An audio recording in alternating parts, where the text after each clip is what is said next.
Hola, ahora vamos a ver de manera breve enfermedades del mediastino. Así que vamos a comenzar. Para empezar tenemos que saber, como siempre, dónde estamos parados, ¿no?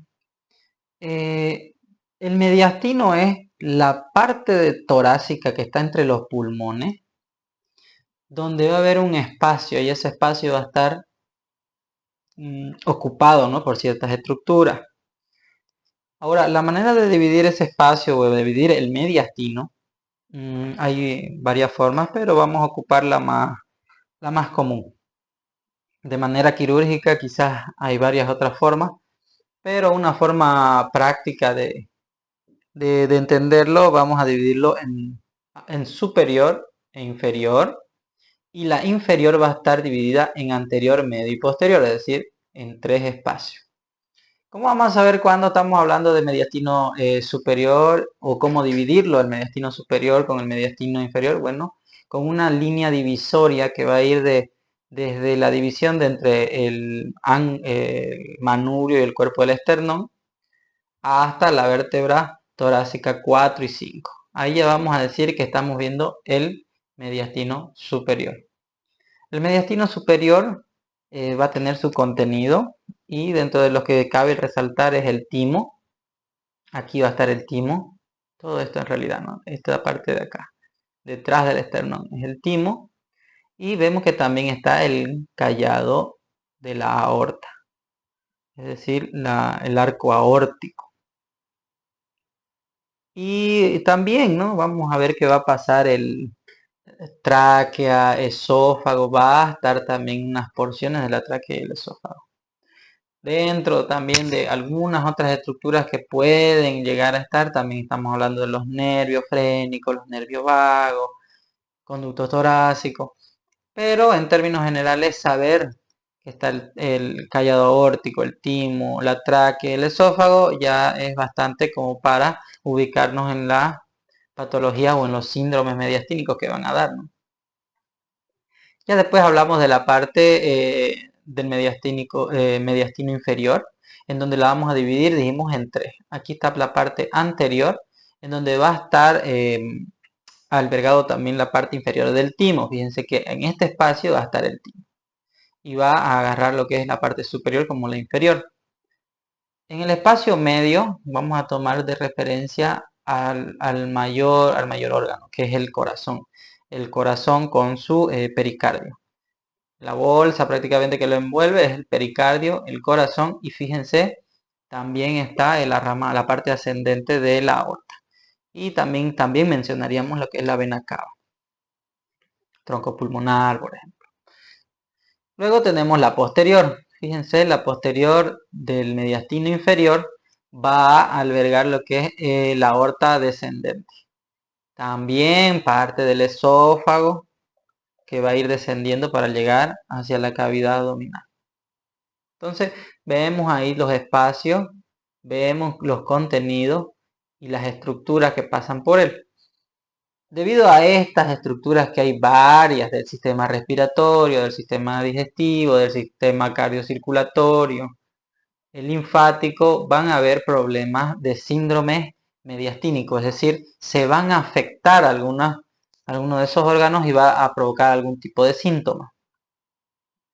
Fíjense, el síndrome mediastínico significa que es un conjunto de signos y síntomas que puede dar alguna patología que esté relacionada con el mediastino y no necesariamente con el órgano afectado. Un ejemplo, por ejemplo, una disfagia progresiva no necesariamente tiene que estar como una patología el esófago, sino que puede ser que esté comprimiendo alguna estructura, un tumor, por ejemplo, es decir, un tumor del mediastino, comprimir el esófago y dar algún tipo de síndrome mediastínico, un síntoma, un signo que no tenga que ver directamente con la zona, ¿no? Luego tenemos mediastinitis aguda. Las mediastinitis, que son inflamaciones del tejido celular que alberga, ¿no?, en todo el mediastino. Además de tener todas estas estructuras, también está todo tapizado, por así decirlo, o rellenado con tejido celular. Entonces, ese tejido celular va a provocar que haya una mediastinitis, una inflamación, como también una infección de la zona.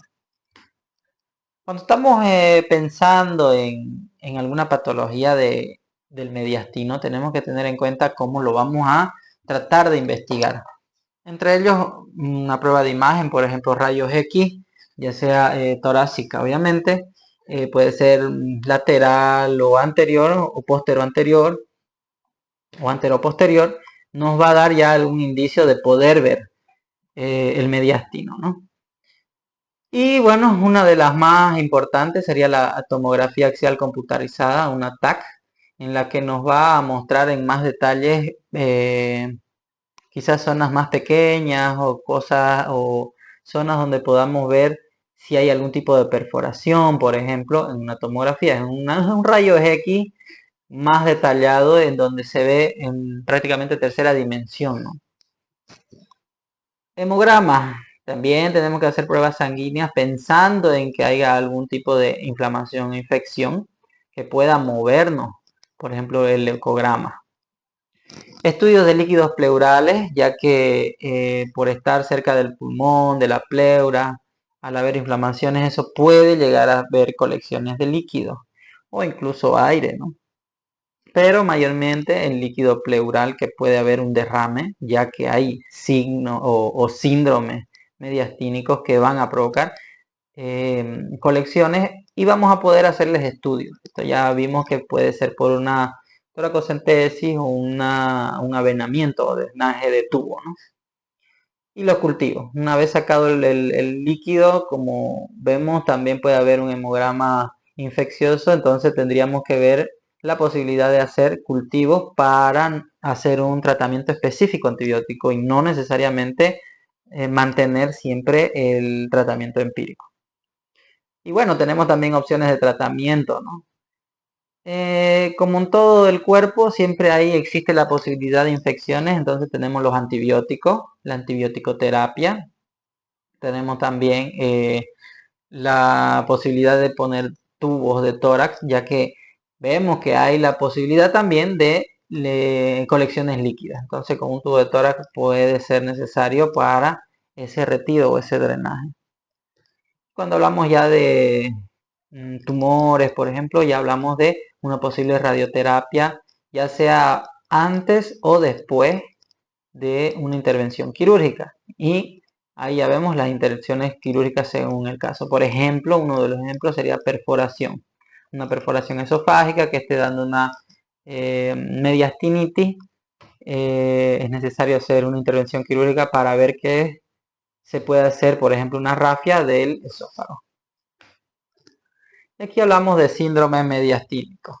Cuando hablamos de síndromes mediastínicos, estamos hablando, como dijimos, de signos y síntomas. No es una patología en sí, sino que son signos y síntomas que van a ir manifestando problemas de órganos vecinos en realidad. Fíjense, el origen es en mediastino a órganos vecinos y la mayoría son tumores. Entonces algún tumor que comprima, por ejemplo, el esófago, ya puede dar una disfagia, pueden haber dolores, pueden haber dificultad respiratoria, porque ese tumor, esa masa, está habiendo un crecimiento exponencial y va a provocar, ¿no? Algún signo o algún síntoma. Y lo va a ir en conjunto con otros, va a llamarse un síndrome mediastínico. Aquí hablábamos, por ejemplo, del dolor. El dolor retroesternal. ¿Por qué retroesternal? Porque como el mediastino está en la zona esternal, va a ser ahí el dolor. Aunque sí pueden haber dolores referidos, por ejemplo, dolor de hombro, pueden haber incluso posiciones artiálgicas junto con el dolor. Ya nos va a ir mencionando dónde podría ser el problema, ¿no? Compromiso tráqueo-bronquial. Como vimos, también puede, como la tráquea está pasando por el mediastino, va a tener la posibilidad de tener algún tipo de problema, de algún tipo de signo o síntoma. Entre esas tenemos disnea, tiraje, crisis paroxística e incluso hemoptisis. Es decir, que haya una infección o una inflamación vecina y esa o sea, que agarre, digamos, la tráquea o el bronquio, lo inflame y empiece a haber un proceso infeccioso ya de la parte traqueobronquial puede llegar a una hemoptisis, ¿no? Bueno, y dificultades respiratorias. Compromiso de los vasos. Si algunos vasos están comprometidos, por ejemplo, hay una estenosis, no una estenosis, perdón, sino que hay una compresión, por ejemplo, por encima de la vena cava, vamos a ver que puede dar algún tipo de signo y síntoma que no tiene que ver con problemas neurológicos, por ejemplo, cefaleas, zumbidos, vértigo. En realidad no es que tenga un problema neurológico central, sino que no hay una eh, buena irrigación, ¿no? Ya sea tanto como de entrada por la arteria como de salida por las venas, y va a provocar este tipo de signos o síntomas.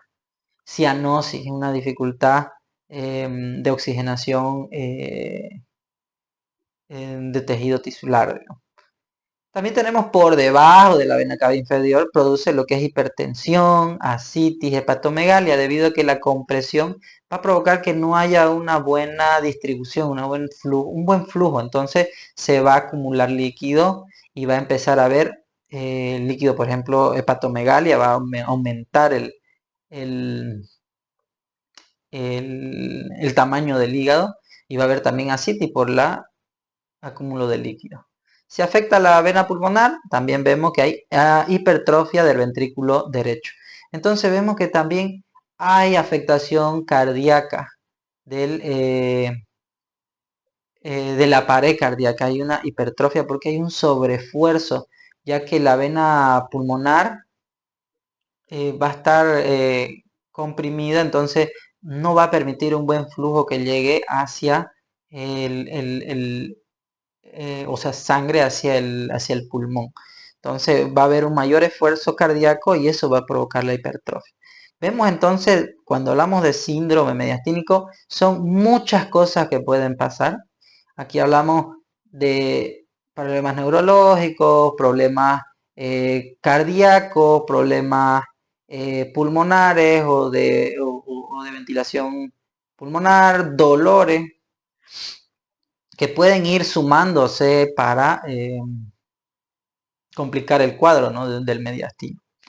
También tenemos compromiso del conducto torácico, que esto vamos a observarlo, por ejemplo, por derrames pleurales como quilo, es decir, un líquido lechoso. Y ahí estamos pensando que el problema no es tanto solo de derrame de líquidos, ¿no?, en la cavidad pleural, sino que en realidad ya al ver el líquido lechoso ya pensamos en el conducto torácico. Compromisos nerviosos también, si, fíjense que también puede dar tos, puede dar dolores de hombro, dolores referidos, hipo persistente. Hay personas que empiezan con manifestaciones de hipo en los cuales no son muy recurrentes. Entonces ya podríamos estar pensando en que el problema en realidad está en el mediastino, ¿no? Fíjense también midriasis, ya que hay un compromiso directamente nervioso, ya sea simpático o parasimpático. Las fibras van a estar irritadas, ya sea por una inflamación, una infección, y va a provocar todos estos síntomas.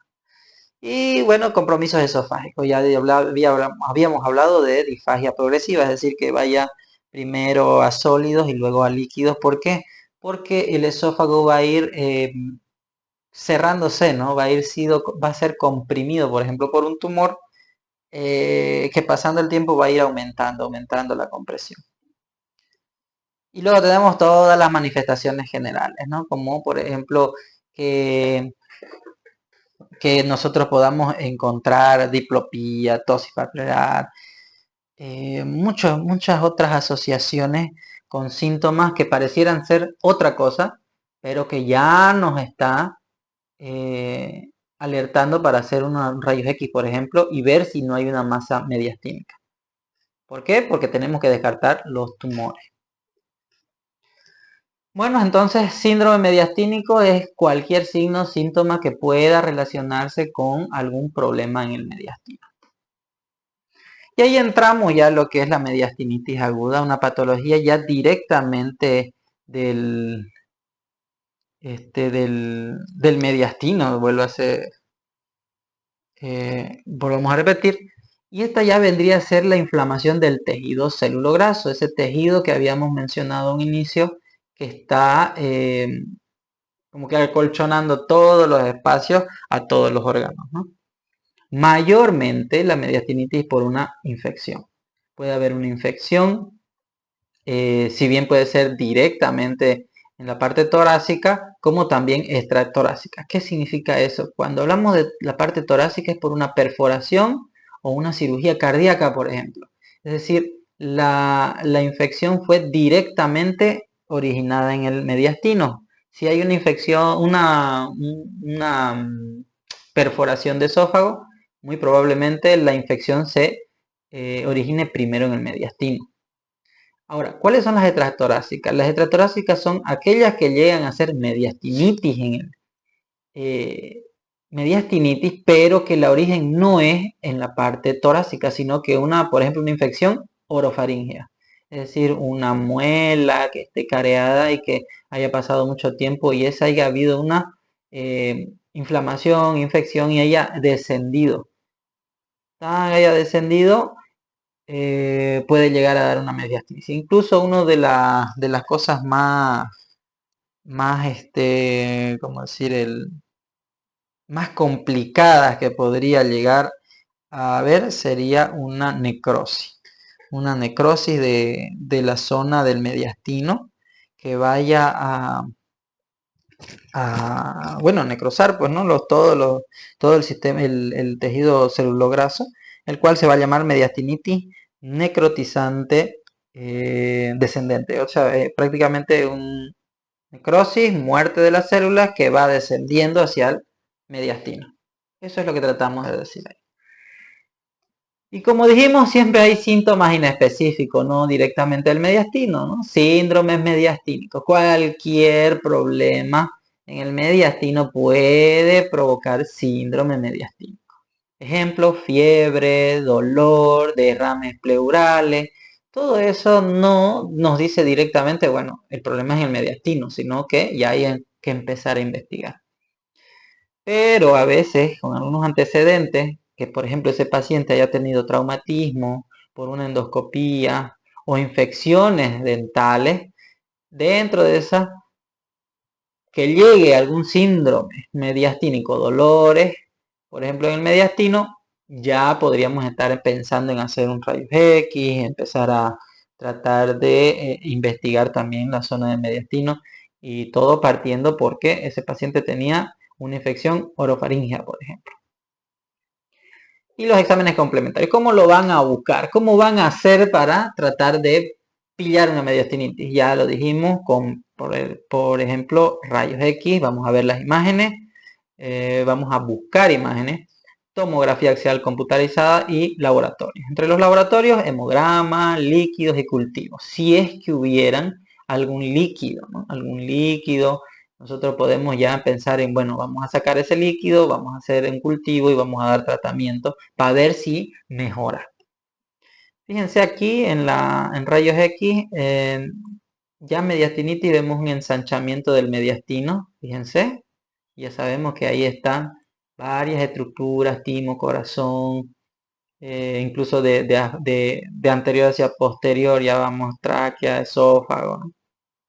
Aquí también vemos otro ya en la tomografía, donde nos está señalando que hay un cambio de densidad.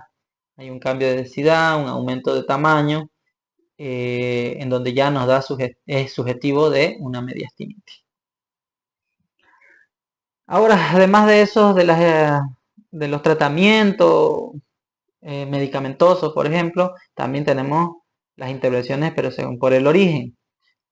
Si las infecciones son orofaringeas y ya necesita una cirugía, ¿no? Y no ha habido aunque cuando ya hablamos de una mediastinitis y que haya habido una infección orofaringea, es que esto ya está complicado. Normalmente se hace drenaje del frenón dentario, es decir, primero se hace el foco, se limpia el foco de infección. Incluso puede llegarse a necesitar una traqueostomía, ya que cuando ya hablamos de necrosis, ha habido un trayecto y ha necrosado varias estructuras en el trayecto. Entonces posiblemente necesita una traqueostomía.